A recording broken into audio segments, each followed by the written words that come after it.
পবিত্র কুরআন ছুঁয়ে শপথ করেছিলেন অন্য কোনো ছেলের সাথে প্রেমের সম্পর্কে জড়াবেন না। সেই শপথ ভেঙে স্বামীকে বাথরুমে তালা মেরে পরকীয়া প্রেমিকের সঙ্গে পালিয়ে গেছেন স্ত্রী। রূপালী পর্দার রোমহর্ষক থ্রিলারকেও হার মানানো এই চাঞ্চল্যকর ঘটনাটি ঘটেছে রাজধানীর উপকণ্ঠ কেরানীগঞ্জ এলাকায়। অভিযুক্ত স্ত্রীর নাম তাসলিমা আক্তার রুমি। তার এই ছলনার কাহিনী এখন ওই এলাকার মানুষের মুখে মুখে ফিরছে। ঘটনা শুরু হয় কয়েক বছর আগে। ভুক্তভোগী ব্যবসায়ী শেখ রাসেল পারিবারিকভাবে বিয়ে করেছিলেন তাসলিমা আক্তার রুমিকে। বিয়ের সময় রুমির পক্ষ থেকে জানানো হয়েছিল এটি তার দ্বিতীয় বিয়ে। কিন্তু বিয়ের কিছুদিন যেতে না যেতেই রুমির আচরণে পরিবর্তন আসতে শুরু করে। রাসেল অভিযোগ করেন রুমি তার অজান্তেই বিভিন্ন পরপুরুষের সাথে অবৈধ সম্পর্কে জড়িয়ে পড়েন। শুধু তাই নয়, তার পূর্বের বিয়ের সংখ্যা নিয়েও রুমি মিথ্যা তথ্য দিয়েছিলেন বলে পরে প্রকাশ পায়। অনুসন্ধানে জানা যায় রাসেলের সাথে বিয়ের আগে রুমির আরও অন্তত 3টি বিয়ে হয়েছিল, যা তিনি সম্পূর্ণ গোপন রেখেছিলেন।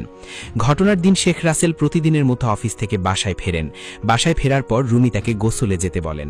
রাসেল যখন বাথরুমে প্রবেশ করেন, ঠিক তখনই রুমি বাইরে থেকে দরজা তালাবদ্ধ করে দেন। এরপর তিনি আলমারিতে রাখা নগদ টাকা ও বিপুল পরিমাণ স্বর্ণালংকার নিজের ব্যাগে ভরে নেন। সবকিছু গুছিয়ে নিয়ে তিনি পূর্ব পরিকল্পিতভাবে তার পরকীয়া প্রেমিকের হাত ধরে বাসা থেকে চম্পট দেন। বের হওয়ার সময় তিনি ফ্ল্যাটের মূল দরজাতেও তালা লাগিয়ে দেন, যাতে রাসেল সহজে বের না হতে পারেন।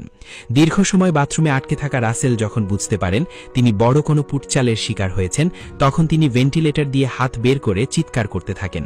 তার আর্তচিৎকার শুনে আশেপাশের প্রতিবেশীরা ছুটে আসেন। তারা ফ্ল্যাট ও বাথরুমের তালা ভেঙে রাসেলকে উদ্ধার করেন। রাসেল দেখেন ঘর থেকে তার কষ্টার্জিত কয়েক লক্ষ নগদ টাকা এবং কয়েক ভরি স্বর্ণালংকার উধাও। এই ঘটনার পর রাজধানীর কদমতলীর লিটন টাওয়ারে একটি সংবাদ সম্মেলনের আয়োজন করেন ভুক্তভোগী শেখ রাসেল। সেখানে তিনি কান্নায় ভেঙে পড়েন এবং জানান রুমি একা এই জালিয়াতি করেননি, এর পেছনে রয়েছে একটি অত্যন্ত শক্তিশালী ও সংগঠিত সিন্ডিকেট। রাসেলের দাবি অনুযায়ী রুমির মা, তার খালা রেহানা বেগম এবং মায়না বেগম এবং রুমির বোন জামাই কাজী আব্দুল বাতেন এই পুরো চক্রের মূল হোতা। এই চক্রটি মূলত হানি ট্র্যাপ বা প্রেমের ফাঁদে পেলে সহজ সরল পুরুষদের সর্বস্ব লুটে নেওয়ার ব্যবসা করে আসছে। রাসেল আরও জানান রুমি সামাজিক যোগাযোগ মাধ্যম টিকটক, ফেসবুক এবং মেসেঞ্জারে নিয়মিত সক্রিয় থাকতেন। সেখানে তিনি নিজেকে অবিবাহিত দাবি করে প্রবাসী পুরুষদের টার্গেট করতেন এবং তাদের সাথে প্রেমের অভিনয় করে টাকা হাতিয়ে নেওয়াই ছিল তার মূল লক্ষ্য। রুমির বোন জামাই কাজী আব্দুল বাতেন পেশায় একজন কাজী হওয়ায় তিনি অবৈধভাবে বিয়ের কাগজ তৈরি করা এবং পরে সুকৌশলে ডিভোর্স করিয়ে দেনমোহরের মোটা অঙ্কের টাকা আদায়ের কাজে রুমির পরিবারকে সহায়তা করতেন।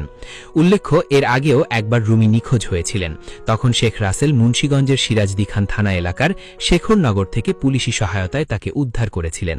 ওই সময় রুমি কাজী আব্দুল বাতেনের বাড়িতে